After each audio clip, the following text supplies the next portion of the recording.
going to make a really delicious triple chocolate fudge hot chocolate. So what you need for this recipe is 1 teaspoon of the Happy Way cacao powder, 1 scoop of the Happy Way triple chocolate fudge protein powder.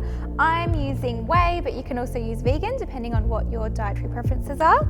I've got 50 grams here of dark chocolate which I have melted.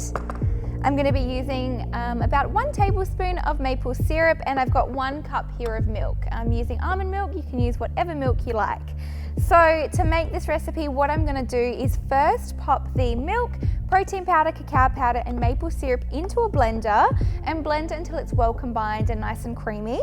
And then I'm going to pour that mixture into my saucepan with my melted chocolate and heat it gently on the stove for 1 to 2 minutes.